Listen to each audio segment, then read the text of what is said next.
Wolverton and Greenleys is not an area renowned for its beauty. It might seem the last place in the world to enter Britain in Bloom. However, we wanted to do it because the Britain in Bloom strapline, communities creating long-term improvements to their local environment, is particularly appropriate for our area. But what we lack in natural beauty, we believe we make up for in community enthusiasm, initiative, innovative ideas and involvement. Wolverton and Greenleys Town Council comprises 3 areas. The original medieval settlement of Old Wolverton, with 60s housing and industrial estate add-ons. The Victorian and Edwardian railway town of Wolverton, developed from 1838 onwards. And Greenleys, a 1970s housing development of rented and private houses built under the direction of Milton Keynes Development Corporation, together with the newer houses for sale and an adjacent industrial estate.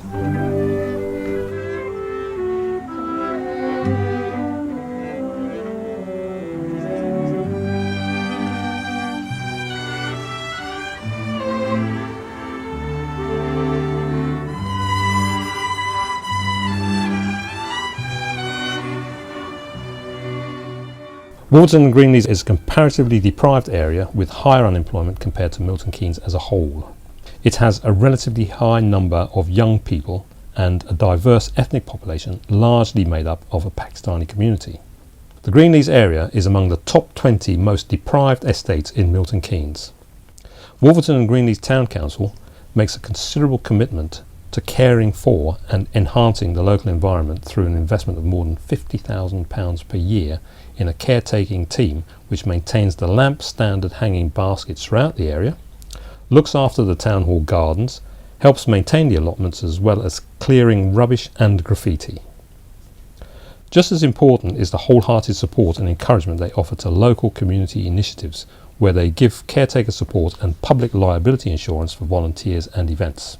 Community initiatives like the Secret Garden. This is a partnership between local volunteers and the town council. Volunteers persuaded Network Rail to sell the land to the council for £1 and the volunteers raised £180,000 to develop it. For the past 4 years there have been well attended work parties every Saturday morning with volunteers clearing land, planting and now managing the site, volunteers like Sue Westell and others. It's delightful to be with people who no one organises anyone else. We just muddle along and occasionally we ask Bernard if there's something very specific. So it's just a really lovely sort of, it's a place of friendship, I think. Yeah. This is lovely. This is an exciting place to come and search, isn't it? What do you think of this place? Fabulous. It's an absolutely fabulous place. It's magic. It is, it's magic. I love it. And have you been watching it over the years then? We have, not as often as we like, because we come over to look after the grandchildren. We actually live in Bletchley.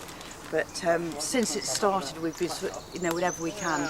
I've been since he was tiny like this, and we used to wander around, and we've watched it grow, and it's beautiful. I think it's a lovely job. I just wish we had something like it in Bletchley. I would spend every day down here, I think, if I lived over here. And when we retire, might be able to come and do it a bit more often. Yeah. I think it's lovely. Yeah. It is. And this time of year, it's gorgeous. Yeah. Something about it, it's magical. It's a magical place, I think.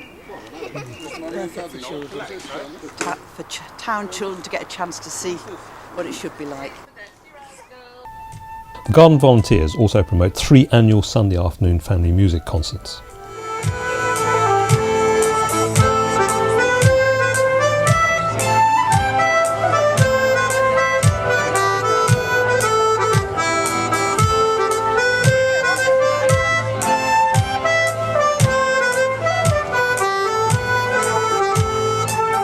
The Community Orchard is another local voluntary initiative. Residents approached the Town Council with a plan to turn a small site of derelict allotments into a community resource. An orchard with earth sculpture, a sensory garden with butterfly area and bird feeding stations, and an allotment plot for the local infant school.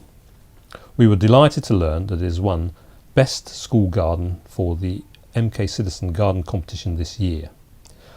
Sunflower, our bed of sunflowers. Come on in, sweetheart, pop it in there. Good boy. And what do our seeds need to grow? What do they need?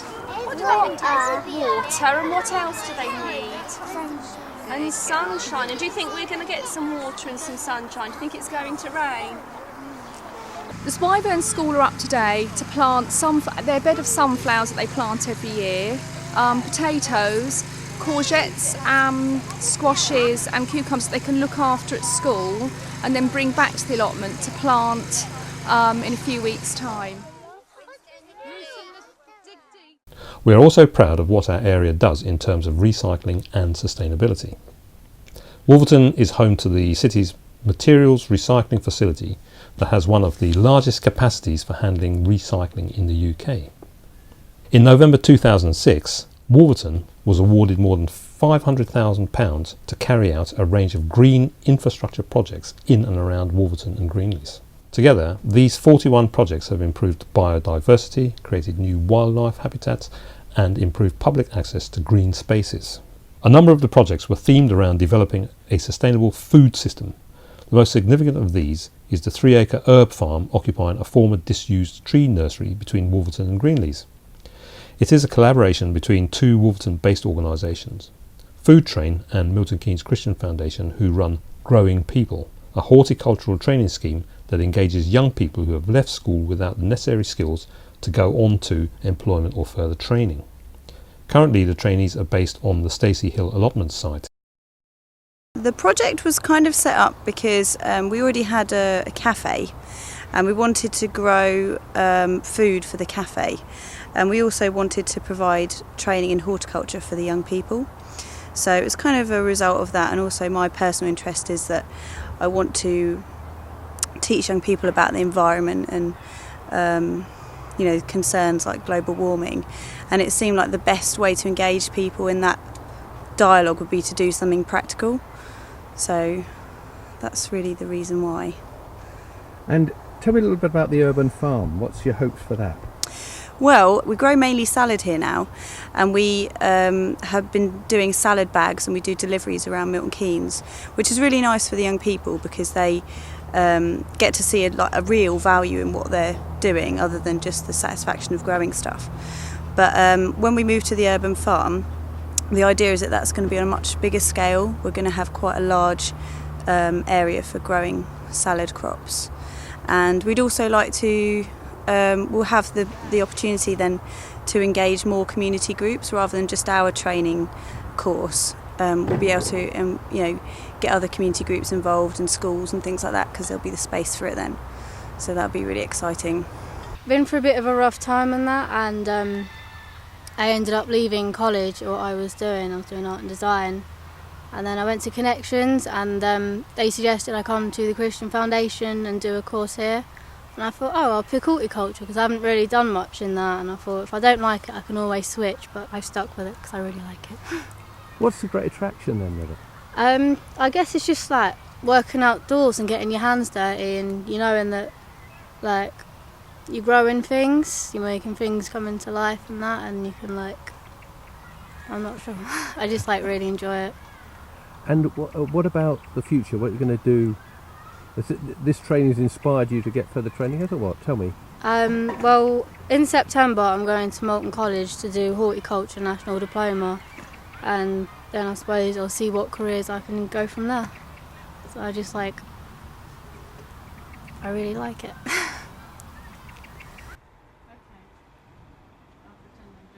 When we got the letter through the door about Wolverton in bloom and tidying up your front garden and entering a competition, nearly every garden in this street started rushing about buying plants, getting out and watering them every night, and that's been really good, seeing people coming out in the front gardens, and we all have little chats and enjoy our plants growing.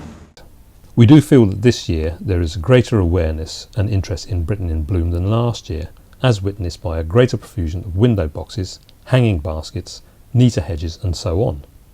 However, the quality of gardening throughout the area is very variable, and in order to encourage and assist people to make their gardens more colourful and to raise awareness of Britain in bloom, we organised a special event on Sunday the 1st of June this year, when we invited people to come along to the community orchard, purchase a hanging basket or window box and the necessary plants and plant them, or get help doing so. Well, we have a show table over there, so you can actually see what you can make.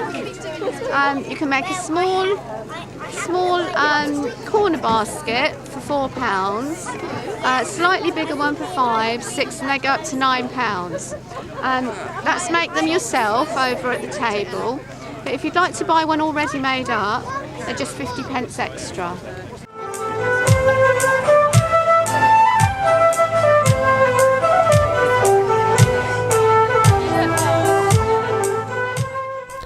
When we set out to get involved in Britain in Bloom last year, we saw it as a long-term campaign to improve our local environment and involve our community in that process. We saw it as a way of bringing the 3 different areas within our town council catchment closer together to be united in a common purpose.